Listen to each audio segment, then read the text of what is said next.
साईराम समस्त को मोर प्रणाम। मत क्षमा करेंगे मोर सांग मैंने आज मु सकाळे साई सच्चरितर अध्याय आपण मन पाखे पहुँचे पारि ना कहीं आज मोर उठा हुए तो बाबा आदेश नाला से मोर उठार बहुत लेट हो गला। आ मो साई सच्चरित पढ़ी भी पारे कि वीडियो भी पकई पारे। मत क्षमा करदे बाबा, आपण भी मत क्षमा करदे। जहाँ भी हो मु आज राति साई सच्चरित पाठ करुच्ची, निहाती आपण मान पाखक ता परदिन आनी पहुँचेबी। आज मु पढ़ी शुणी आपन को साई सच्चरितर द्वितीय दिन पारायण सप्तम अध्याय। श्री साई बाबा समस्त योग क्रियार पारदर्शी थिले। 6 प्रकार क्रिया से अधिकारी थिले। एहा मध्य विशेष क्रिया होउची धोती, जहाँ 3 इंच प्रस्थ और 22.5 फुट लंबर गोटे उदाकना को पेट भितर को पूरा सफा करने क्रिया। खंडाजग शरीर अवयव गुड़ी को पृथक पृथक कर पुणी पुनर्वत जोड़ा एवं समाधि आदि अंतर्भुक्त। जदि बाबा को हिंदू बोली कहुए ताहले स्वरूप से मुसलमान भली जना पड़ते, तेणु कहीं भी ठीक कर पारे से हिंदू ना मुसलमान। हिंदू मानकर रामनवमी उत्सव हुए तो जथापति पालन करुले। यह सहित मुसलमान चंदन उत्सव अंशग्रहण कर मल्लयोद्ध मान से प्रोत्साहित करुले एवं विजेता मान पुरस्कृत करुले। गोकुलाष्टमी दिन गोपाल उत्सव धूमधाम सहकारे पालन करुले। ईद दिन मुसलमान मान नमाज पढ़ाई मस्जिद को निमंत्रण करुले।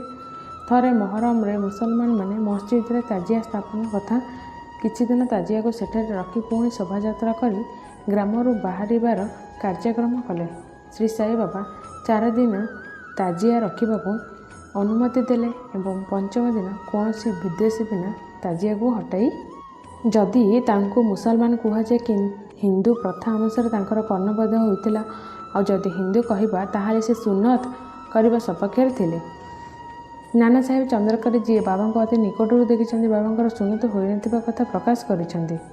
जदि किए तांको हिंदू बोली कहे ताहाले सीए तो सर्वदा मस्जिद रे अवस्थान करुଥିଲେ एवं केही जदि मुसलमान बोली कहे ताहाले से सेठारे सर्वदा धुनी जलाई रखुଥିଲେ। एहा सहित अन्यान्य कर्म जहाँ सब इस्लाम धर्मर विरोधी यथा चक्की पेशिबा, शंख घंटानाद होम आदि कर्म करने, अन्नदान एवं अर्घ्य द्वारा पूजन करवा सर्वदा सेठारे चलुला। जदि किए तांको जबन कहे कुलीन ब्राह्मण और अग्निहोत्री माने मध्य सेमानकर नियम उल्लंघन करी ताकू साष्टांग प्रणिपात करुले। किए जदि व्यक्तिगत विषय पचारिबाकू जाइछि आश्चर्यजनक भावे ताहा तार मनरू विस्मृत हो जाउथला एवं तांकर दर्शन मात्रके से विमोहित हो उठुला। एणु वास्तव में केही यार कौनसी निर्णय करिपारि नथिले जे प्रकृत में बाबा हिंदू कि जबन। एथिरे आश्चर्य होबार कौन अछि? जे अहं एवं इंद्रिय जनित शोक को जलांजलि दे ईश्वर शरण चली जाए तथा जितेबाला तांकर ईश्वर सह अभिन्नता प्राप्त हुए सेतेबाला तांकर कौनसी जाति वा धर्म रहे ना। श्री साई बाबा से श्रेणी थिले। से जाति एवं प्राणी मान मध्य कौन भेदभाव देखु नथिले। फकीर मान सहित से आमिष माछ भोजन करुले। कुकुर भोजन पत्र में मुह दे आराम से खाई पारुथिला। एहीपरि श्री साई बाबा अपूर्व तथा अद्भुत अवतार थिला। गत जन्मर शुभ संस्कार फलस्वरूप मते चरण में बसबार एवं तांकर सत्संग लाभ करिवार सौभाग्य प्राप्ति है। मोर जोपरी आनंद और सुख प्रति अनुभव होइछि ताहा मु किपरि वर्णना करिबि। यथार्थ रूप से बाबा अखंड सच्चिदानंद थिले। तांकर महानता एवं अद्वितर किए वर्णना करिपारिबो? जीए तांकर चरण कमल शरण नहीं सी आत्मसाक्षात्कार लाभ करिछि। अनेक सन्यासी साधक और मुमुक्षुजन को साई बाबा को पाखक आसुले। बापा मध्य सेमानक सहित मिशुले, बसुले और वार्तालाप कर मनोरंजन करुले। आल्ला मालिक सर्वदा तांकर कंठरे विराजमान थिला। से केबे भी विवाद और मतभेदर पशु नथिले और सर्वदा शांत और स्थिर रोते। अवश्य बेले बेले से क्रोधित हो उठुले। से सर्वदा वेदांतर शिक्षा देउथिले। केही मध्य शेष पर्यंत जानिपारि नथिले जे प्रकृत में श्री साई बाबा किए थिले। धनी और गरीब उभय तांको लागि समान थिले। से लोकमानकर गूढ़ कथा सब जानी पारुथिले एवं जेतेबेले सेमानक आगे ताहा प्रकट करुथिले सेमानक विस्मयर सीमा रहुनथिला। स्वयं ज्ञानवतार होइथिले मध्य से अज्ञानता प्रदर्शन करुथिले। आद्यर अभ्यर्थना प्रति तांकर सर्वदा अरुचि थिला। श्री साई बाबांकर एहीपरि वैशिष्ट्य थिला। ସେ ଶରୀରଧାରୀ ହୋଇଥିଲେ ମଧ୍ୟ କର୍ମରୁ ତାଙ୍କର ଐଶ୍ୱରିକ ଶକ୍ତି ସ୍ପଷ୍ଟ ଝଲସି ଉଠୁଥିଲା। ଶିରିଡ଼ିର ସମସ୍ତ ନରନାରୀ ତାଙ୍କୁ ପରମବ୍ରହ୍ମ ରୂପରେ ମାନୁଥିଲେ। ମୋପରି ଏକ ମୂର୍ଖ ଶ୍ରୀ ସାଇବାବାଙ୍କର ଲୀଳାଗୁଡ଼ିକୁ କିପରି ବର୍ଣ୍ଣନା କରିପାରିବ? ଶିରିଡ଼ିର ପ୍ରାୟତଃ ସମସ୍ତ ମନ୍ଦିରରେ ଶ୍ରୀ ଜୋନାନ୍ଦରେ କରାଇଥିଲେ। ତାତ୍ୟା ପାଟିଲଙ୍କ ଦ୍ୱାରା ଶନି, ଗଣପତି, ଶଙ୍କର, ପାର୍ବତୀ, ଗ୍ରାମ ଦେବତା ଓ ହନୁମାନ ମନ୍ଦିର ମରାମତ କରାଗଲା। ବାବାଙ୍କର ଧନ୍ୟ ବିଲକ୍ଷଣ ଥିଲା। ଦକ୍ଷିଣ ଭାବରେ ଯାହା ଆୟ ହେଉଥିଲା ସେଥିରୁ ସେ କାହାକୁ 20 ଟଙ୍କା, କାହାକୁ 15 ଟଙ୍କା, କାହାକୁ 50 ଟଙ୍କା ପ୍ରତିଦିନ ସ୍ୱେଚ୍ଛାପୂର୍ବକ ଦାନ କରୁଥିଲେ। ପ୍ରାପ୍ତିକଥା ଏହାକୁ ଶୁଦ୍ଧ ଦାନ ମନେ କରୁଥିଲେ। ବାବାଙ୍କର ମଧ୍ୟ ସର୍ବଦା ଏହା ଇଚ୍ଛା ଥିଲା ଯେ ଉପଯୁକ୍ତ ମାର୍ଗରେ ତାହାର ଖର୍ଚ୍ଚ କରାଯାଉ। ବାବାଙ୍କର ଦର୍ଶନ ଦ୍ୱାରା ଭକ୍ତମାନଙ୍କର ଅନେକ ପ୍ରକାର ଲାଭ ହେଉଥିଲା। ଅନେକ ନିଷ୍କପଟ ଏବଂ ସୁସ୍ଥ ହେଉଥିଲେ। ଦୁଷ୍ଟାତ୍ମା ପୁଣ୍ୟାତ୍ମାରେ ପରିଣତ ହେଉଥିଲେ। କୁଷ୍ଠରୋଗରୁ ଅନେକ ମୁକ୍ତ ହେଲେ ଓ ଅନେକଙ୍କର ମନୋକାମନା ପୂର୍ଣ୍ଣ ହେଲା। ପଙ୍ଗୁର ଅକର୍ମଣୀୟ ଦୂର ହୋଇ ସକ୍ଷମ ହେଲା। ଏହିପରି ଭାବରେ ତାଙ୍କର କୀର୍ତ୍ତି ଦୂରଦୂରାନ୍ତକୁ ବ୍ୟାପିବାକୁ ଲାଗିଲା ଏବଂ ସେହିସବୁ ସ୍ଥାନରୁ ଅସଂଖ୍ୟ ଲୋକ ଶିରିଡ଼ିକୁ ଆସିବାରେ ଲାଗିଲେ। ବାବା ସର୍ବଦା ଧୋନି ପାଖରେ ଆସନ ପକାଇ ବସି ରହୁଥିଲେ ଏବଂ ସେଠାରେ ବିଶ୍ରାମ କରୁଥିଲେ। ସେ କେବେ ସ୍ନାନ କରୁଥିଲେ ଏବଂ କେବେ କେବେ ସ୍ନାନ କରି ସମାଧିରେ ବିଲୀନ ରହୁଥିଲେ। ମସ୍ତକରେ ଶିରପାମ, କଟିଦେଶରେ ଧୋତି ଏବଂ ଦେହ ଆବରଣ ପାଇଁ ସେ ଏକ ଅଙ୍ଗରଖା ଧାରଣ କରୁଥିଲେ। ପ୍ରଥମରୁ ହିଁ ତାଙ୍କର ବେଶଚର୍ଯ୍ୟା ଏହି ପ୍ରକାର ଥିଲା। ଜୀବନର ପୂର୍ବାର୍ଦ୍ଧରେ ସେ ଗ୍ରାମରେ ଚିକିତ୍ସା ସେବା କରୁଥିଲେ। ରୋଗର ନିଦାନ କରି ଔଷଧ ଦେଉଥିଲେ। ତାଙ୍କ ହାତରେ ଯାଦୁକରୀ ଶକ୍ତି ଥିଲା। ତେଣୁ ଅଳ୍ପ ଦିନ ମଧ୍ୟରେ ଜଣେ ଯଶସ୍ୱୀ ଚିକିତ୍ସକ ଭାବରେ ସୁନାମ ଅର୍ଜନ କଲେ।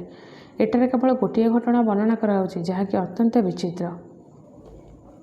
ଜଣେ ଭକ୍ତଙ୍କର ଆଖି ବହୁତ ଲାଲ ହୋଇଯାଇଥିଲା ଆଉ ଫୁଲି ମଧ୍ୟ ଯାଇଥିଲା।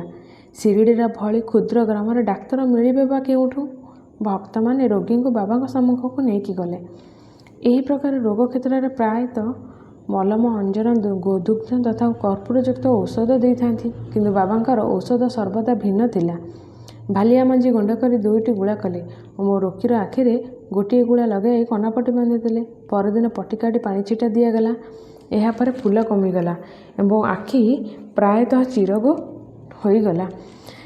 ଆଖି ଶରୀରର ଏକ ସୁକୋମଳ ଅଙ୍ଗ। କିନ୍ତୁ ବାବାଙ୍କର ଔଷଧରୁ କିଛି କ୍ଷତି ହେଲା ନାହିଁ, ବରଂ ଆଖିର ପୀଡ଼ା ଦୂର ହୋଇଗଲା। ଏହି ପ୍ରକାର ଅନେକ ରୋଗୀ ନିରୋଗ ହେଉଥିଲେ। ଏଠାରେ ତ ଉଦାହରଣ ସ୍ୱରୂପ ଗୋଟିଏ ଘଟଣା ବର୍ଣ୍ଣନା କରାଗଲା।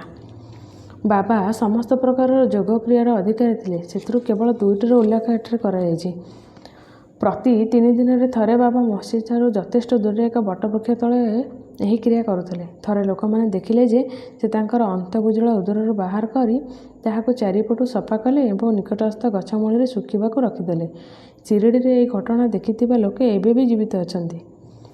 ସେ ଏହି କଥାର ପରୀକ୍ଷା ମଧ୍ୟ କରିଥିଲେ। ସାଧାରଣ ଧୋତି କ୍ରିୟା 3 ଇଞ୍ଚ ଚଉଡ଼ା ଏବଂ 22.5 ଫୁଟ ଲମ୍ବର ଏକ ଓଦା କପଡ଼ା ସାହାଯ୍ୟରେ କରାଯାଏ। ଏହି କପଡ଼ାକୁ ପାଟି ଦେଇ ପେଟ ଯାଏଁ ପୂରାଇ ଦିଆଯାଏ ଏବଂ ପ୍ରାୟ ଅଧଘଣ୍ଟା ପର୍ଯ୍ୟନ୍ତ ସେହିପରି ରଖାଯାଏ। ଏହାପରେ ତାକୁ ପୁଣି ବାହାରକୁ କାଢ଼ି ଅଣାଯାଏ। କିନ୍ତୁ ବାବାଙ୍କର ଉପରୋକ୍ତ ଧୋତି କ୍ରିୟା ବିଚିତ୍ର ଏବଂ ଅସାଧାରଣ ଥିଲା। ଦିନେ ବାବା ତାଙ୍କ ଶରୀରର ଭିନ୍ନ ଭିନ୍ନ ଅବୟବଗୁଡ଼ିକୁ ପୃଥକ ପୃଥକ କରି ମସଜିଦର ଭିନ୍ନ ଭିନ୍ନ ସ୍ଥାନରେ ରଖିଦେଲେ। ଅକସ୍ମାତ୍ ସେହିଦିନ ଜଣେ ବ୍ୟକ୍ତି ମସଜିଦରେ ପହଞ୍ଚିଲେ ଏବଂ ମନୁଷ୍ୟ ଅଙ୍ଗ ପ୍ରତ୍ୟଙ୍ଗ ଏଠି ସେଠି ପଡ଼ିଥିବାର ଦେଖି ଭୟଭୀତ ହୋଇଗଲେ। ସେ ମନରେ ଭାବିନେଲେ କି ବାବାକୁ କିଏ ହତ୍ୟା କରି ଖଣ୍ଡ ଖଣ୍ଡ କରି ପକାଇ ଦେଇଛି। ତେଣୁ ସେଠାରୁ ଫେରି ଗ୍ରାମ ମୁଖିଆଙ୍କୁ ଏହି ସୂଚନା ଦେବାକୁ ସ୍ଥିର କଲେ। କିନ୍ତୁ ଖବର ଦେବା ଲୋକ ହିଁ ଅଡ଼ୁଆରେ ପଡ଼ିବ ଏବଂ ଏକଥା ଶୁଣି ମନ ଭିତରକୁ ଆସିବାରୁ ସେ ନୀରବ ରହିଲେ। ପରଦିନ ଯେତେବେଳେ ମସଜିଦ ଗଲେ ପୂର୍ବତଃ ବାବାଙ୍କୁ ହୃଷ୍ଟପୁଷ୍ଟ ଏବଂ ସୁସ୍ଥ ଶରୀର ଦେଖି ତାଙ୍କର ବିସ୍ମୟର ସୀମା ରହିଲା ନାହିଁ। ତାଙ୍କୁ ଲାଗିଲା ପୂର୍ବଦିନ ସେ ଯାହା ଦେଖିଥିଲେ ତାହା କ'ଣ ସ୍ୱପ୍ନ ଥିଲା? ବାବା ବାଲ୍ୟାବସ୍ଥାରୁ ହିଁ ଯୋଗକ୍ରିୟା କରୁଥିଲେ ଏବଂ ତାଙ୍କର ଯେଉଁ ଅବସ୍ଥା ପ୍ରାପ୍ତି ହୋଇଥିଲା ତାହାର ଜ୍ଞାନ କାହାକୁ ମଧ୍ୟ ଜ୍ଞାତ ନଥିଲା। ଚିକିତ୍ସା ନାମରେ ସେ କେବେ କାହାଠାରୁ ଗୋଟିଏ ପଇସା ନେଉନଥିଲେ। ତାଙ୍କର ଏପରି ଲୋକବତ୍ସଳ ଗୁଣ ଯୋଗୁଁ ତାଙ୍କର କୀର୍ତ୍ତି ଦୂରଦୂରାନ୍ତ ପର୍ଯ୍ୟନ୍ତ ବ୍ୟାପିବାକୁ ଲାଗିଲା। ସେ ଅନେକ ଗରିବ ଓ ରୋଗୀଙ୍କୁ ଉତ୍ତମ ସ୍ୱାସ୍ଥ୍ୟ ପ୍ରଦାନ କଲେ। ଚିକିତ୍ସକଙ୍କ ମଧ୍ୟରେ ଚିକିତ୍ସକ ଏହି ମହାପୁରୁଷ ଜଣକ କେବେ ନିଜର ସ୍ୱାର୍ଥ କଥା ଚିନ୍ତା ନ କରି ଅନେକ ବିଘ୍ନର ସମ୍ମୁଖୀନ ହେଉଥିଲେ ତଥା ନିଜର ଅସହ୍ୟ ବେଦନା ଏବଂ କଷ୍ଟ ସହି ସର୍ବଦା ଅନ୍ୟର ମଙ୍ଗଳ କରୁଥିଲେ ଏବଂ ସେମାନଙ୍କର ବିପଦରେ ସହାୟତା କରୁଥିଲେ। ସର୍ବଦା ପରର କଲ୍ୟାଣ ନିମିତ୍ତ ସେ ଚିନ୍ତିତ ରହୁଥିଲେ। ଏପରି ଏକ ଘଟଣା ନିମ୍ନରେ ଉଲ୍ଲେଖ କରାଯାଇଛି ଯାହାକି ତାଙ୍କର ସର୍ବବ୍ୟାପକତା ଏବଂ ମହାନ ଦୟାଳୁ ଭାବର ପରିଚୟ ଦିଏ। 1910 ମସିହାରେ ଦୀପାବଳିର ଏକ ଶୁଭ ଅବସରରେ ବାବା ଧୋନି ପାଖରେ ବସି ଅଗ୍ନିତାପ ଗ୍ରହଣ କରୁଥିଲେ ଏବଂ ଧୋନିର କାଠ ଖଣ୍ଡମାନ ପକାଇ ଚାଲିଥିଲେ। ଧୂନି ଜୋରରେ ଜଳୁଥିଲା। କିଛି ସମୟ ପରେ ସେ କାଠ ପକାଇବା ବଦଳରେ ନିଜର ହାତ ପୁରାଇ ଧୂନିରେ ପୂରେଇ ଦେଲେ। ହାତ ଶୋଚନୀୟ ଭାବରେ ପୋଡ଼ିଗଲା। ପାଖରେ ଥିବା ସହାୟକ ମାଧବରାଓ ଦାସପାଣ୍ଡେ ବ୍ୟସ୍ତ ହୋଇଉଠି ବାବାଙ୍କୁ ଭିଡ଼ି ଧରି ଆଣିଲେ। ମାଧବରାଓ କହିଲେ କି, ହେ ଦେବ, ଆପଣ ଏ କ'ଣ କଲେ? ବାବା ପ୍ରକୃତିସ୍ଥ ହୋଇ କହିଲେ କି, କିଛି ଦୂରରେ ଜଣେ କମର ପତ୍ନୀ ଯେତେବେଳେ ବୋଲି ଲଗାଉଥିଲା, ତାର ସ୍ୱାମୀର ଡାକ ଶୁଣି ହଠାତ୍ ଉଠିଲା ବେଳକୁ ଅଣ୍ଟାରେ ବନ୍ଧା ହୋଇଥିବା ତାର ଶିଶୁଟି ଚୁଲି ଭିତରକୁ ଗଳି ପଡ଼ିଲା। ମୁଁ ତତ୍କ୍ଷଣାତ୍ ହାତ ପୁରାଇ ଶିଶୁଟିର ଜୀବନ ରକ୍ଷା କଲି। ମୋର ହାତ ପୋଡ଼ିଯିବାର କୌଣସି ଦୁଃଖ ନାହିଁ, କିନ୍ତୁ ଏକ ନିରୀହ ଶିଶୁର ଜୀବନ ଯେ ରହିଗଲା, ଏହା ମୋତେ ଅତୀବ ସନ୍ତୋଷ ଦେଉଅଛି। ମାଧବରାଓ ଦାସପାଣ୍ଡେ ଏବଂ ଶ୍ୟାମଙ୍କଠାରୁ ବାବାଙ୍କର ହାତ ଦୁର୍ବିକ୍ଷତ ହେବାକୁ ଖବର ପାଇ ନାନାସାହେବ ଚନ୍ଦ୍ରକର ମୁମ୍ବାଇର ପ୍ରସିଦ୍ଧ ଡାକ୍ତର ପରମାନନ୍ଦଙ୍କ ସହିତ ଔଷଧ, ପ୍ରଲେପ, ପଟି ଆଦି ସାଙ୍ଗରେ ଧରି ଶିରଡିରେ ପହଞ୍ଚିଲେ। ସେ ବାବାଙ୍କୁ ଡାକ୍ତର ପରମାନନ୍ଦଙ୍କ ଦ୍ୱାରା ଚିକିତ୍ସା କରିବାକୁ ତଥା କ୍ଷତସ୍ଥାନରେ ଔଷଧ ଲଗାଇବାକୁ ଅନୁମତି ମାଗିଲେ, କିନ୍ତୁ ବାବା ଏହାକୁ ପ୍ରତ୍ୟାଖ୍ୟାନ କରିଥିଲେ। କୁଷ୍ଠ ରୋଗାକ୍ରାନ୍ତ ଭକ୍ତ ଭଗତଜୀ ସିଂଦେଓ କ୍ଷତ ସ୍ଥାନରେ ପଟି ବାନ୍ଧି ଦେଉଥିଲେ। ତାଙ୍କର କାର୍ଯ୍ୟ ଥିଲା ପ୍ରତିଦିନ ପୋଡ଼ି ଯାଇଥିବା ସ୍ଥାନରେ ଘିଅ ମଲମ କରିବା, ତାହା ଉପରେ ଏକ ପତ୍ର ରଖି ପଟି ବାନ୍ଧିଦେବା। ଘା ଶୀଘ୍ର ଭଲ ହୋଇଯିବା ଆଶାରେ ନାନାସାହେବ ଚନ୍ଦ୍ରକର ପଟିକୁ ହଟାଇ ଦେଇ ଡାକ୍ତରଙ୍କ ପରମାନନ୍ଦଙ୍କ ଦ୍ୱାରା ଚିକିତ୍ସା କରାଇବା ପାଇଁ ବାବାଙ୍କୁ ଅନୁନୟ ବିନୟ କଲେ। ଏପରିକି ଡାକ୍ତର ପରମାନନ୍ଦ ମଧ୍ୟ ଅନେକ ଥର ପ୍ରାର୍ଥନା କରିଥିଲେ, କିନ୍ତୁ ବାବା ସେମାନଙ୍କ ଅନୁରୋଧକୁ ଏଡ଼ାଇ ଦେଇ କହିଲେ କି, ଆଲ୍ଲା ହିଁ ମୋର ଡାକ୍ତର। ହାତର ପରୀକ୍ଷା କରିବାକୁ ମଧ୍ୟ ସେମାନେ ଆଗ୍ରହୀ କରିଦେଲେ। ଡାକ୍ତର ପରମାନନ୍ଦଙ୍କ ଔଷଧ ପେଡ଼ି ଶିରଡିର ବାୟୁମଣ୍ଡଳରେ ଖୋଲାଯାଇ ପାରିଲା ନାହିଁ କି ତାହାର ବ୍ୟବହାର ହୋଇପାରିଲା ନାହିଁ। ତଥାପି ଡାକ୍ତର ଜଣକ ପରମ ସୌଭାଗ୍ୟ ଥିଲେ। ଯେ କାରଣରୁ ସେ ବାବାଙ୍କର ଦର୍ଶନ ଲାଭର ସୁଯୋଗ ପାଇଲେ, ଭଗତଜୀଙ୍କୁ ଔଷଧ ଲଗାଇବାକୁ ଅନୁମତି ମିଳିଲା। କିଛିଦିନ ପରେ ଯେତେବେଳେ ଘା ଠିକ୍ ହୋଇଗଲା, ସମସ୍ତ ଭକ୍ତ ଖୁସି ହୋଇଗଲେ, କିନ୍ତୁ ଆହୁରି କିଛି ପୀଡ଼ା ବାକି ରହିଛି କି ନାହିଁ ତାହା କେହି ଜାଣିପାରୁନଥିଲେ। ପ୍ରତିଦିନ ଘିଅର ହାତ ମାଲିସ ହେଉଥିଲା ଏବଂ ପୁଣି କଷିକରି ପଟି ବାନ୍ଧିବା, ଏହି କାର୍ଯ୍ୟ ଶ୍ରୀ ସାଇବାବାଙ୍କ ସମାଧି ପର୍ଯ୍ୟନ୍ତ ପ୍ରତ୍ୟହ ଚାଲିଥିଲା। ଶ୍ରୀ ସାଇବାବାଙ୍କ ପରି ପୂର୍ଣ୍ଣ ସିଦ୍ଧଙ୍କୁ ଏହିପରି ଚିକିତ୍ସାର କୌଣସି ଆବଶ୍ୟକତା ନଥିଲା, କିନ୍ତୁ ଉକ୍ତ ଭକ୍ତର ପ୍ରେମବଶରେ ସେ ଭାଗଜୀଙ୍କର ଏହି ସେବା ନିର୍ବିଘ୍ନ ସ୍ୱୀକାର କରିଥିଲେ। ଯେତେବେଳେ ବାବା ଲିଣ୍ଡିକୁ ଯାଉଥିଲେ, ଭାଗଜୀ ଛତା ଧରି ତାଙ୍କ ସହିତ ଯାଉଥିଲେ। ପ୍ରତିଦିନ ସକାଳେ ଯେତେବେଳେ ବାବା ଧୂନି ପାଖରେ ବିରାଜମାନ କରୁଥିଲେ, ଭାଗଜୀ ସେଠାରୁ ପ୍ରଥମରୁ ଉପସ୍ଥିତ ରହି ନିଜର କାର୍ଯ୍ୟ ଆରମ୍ଭ କରିଦେଉଥିଲେ। ଭାଗଜୀ ପୂର୍ବଜନ୍ମରେ ଅନେକ ପାପ କର୍ମ କରିଥିଲେ। ଏହି କାରଣରୁ ସେ କୁଷ୍ଠରୋଗରେ ପୀଡ଼ିତ ଥିଲେ। ତାଙ୍କର ଆଙ୍ଗୁଳି ନଷ୍ଟ ହୋଇଯାଇଥିଲା ଏବଂ ଶରୀରରେ ପୋକମାଛି ଭର୍ତ୍ତି ହୋଇଯାଇଥିଲା। ଉତ୍କଟ ଗନ୍ଧ ଜାତ ହେଉଥିଲା।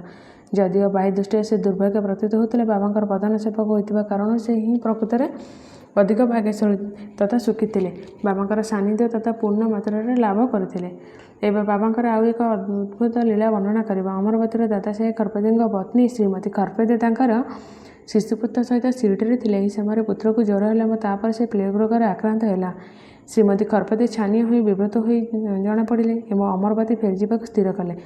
ସନ୍ଧ୍ୟାରେ ଯେତେବେଳେ ବାବା ବାୟୁ ସେବନ ପାଇଁ ୱାଡ଼ା ଅଭିମୁଖେ ଆସୁଥିଲେ, ସେତେବେଳେ ବାବାଙ୍କୁ ଶିରଡି ଛାଡ଼ିବାକୁ ଅନୁମତି ଭିକ୍ଷା କରି ଥରିଲା କଣ୍ଠରେ କହିଲେ କି, ଯେ ତାଙ୍କର ପୁତ୍ର ପ୍ଲେଗ ରୋଗରେ ଆକ୍ରାନ୍ତ ହେଉଛି, ଏଣୁ ସେ ଘରକୁ ଫେରିଯିବାକୁ ଚାହୁଁଛନ୍ତି।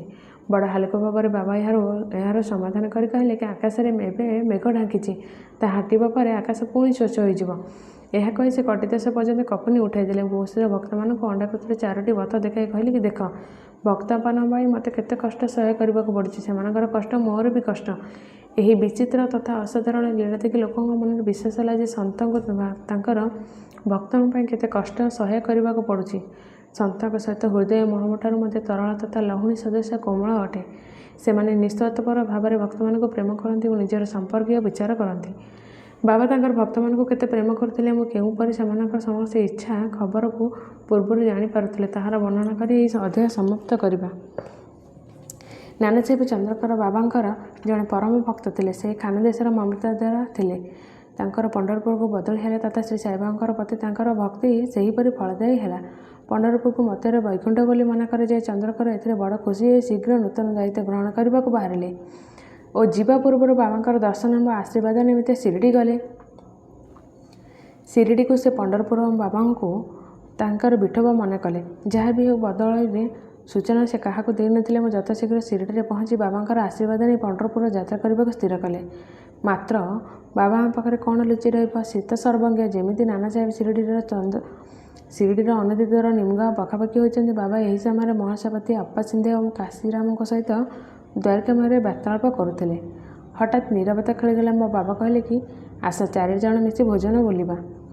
ପଣ୍ଡରପୁର ଦ୍ୱାର ଖୋଲିଯାଇଛି, ପ୍ରେମପୂର୍ବକ ଏହି ଭଜନ ଗାଇବା। ଭଜନଟିର ଭାବାର୍ଥ ଏହିପରି: ମୋତେ ପଣ୍ଡରପୁର ଯାଇ ସେଠାରେ ରହିବାକୁ ହେବ, କାହିଁକି ନା ତାହା ମୋର ପ୍ରଭୁଙ୍କ ନିବାସ। ବାବା ଗାଇବାକୁ ଲାଗିଲେ। ଏମ୍ବୁ ସମସ୍ତେ ତାଙ୍କ ସହିତ ସ୍ୱର ମିଳେଇଲେ। କିଛି ସମୟ ମଧ୍ୟରେ ନାନାସାହେବ ସପରିବାର ସେଠି ପହଞ୍ଚି ବାବାଙ୍କୁ ପ୍ରଣାମ କଲେ। ସେ ବାବାଙ୍କୁ ପଣ୍ଡରପୁର ଯାତ୍ରା ତଥା ସେଠାରେ ରହିବା ନିମିତ୍ତ ଅନୁମତି ଭିକ୍ଷା କଲେ।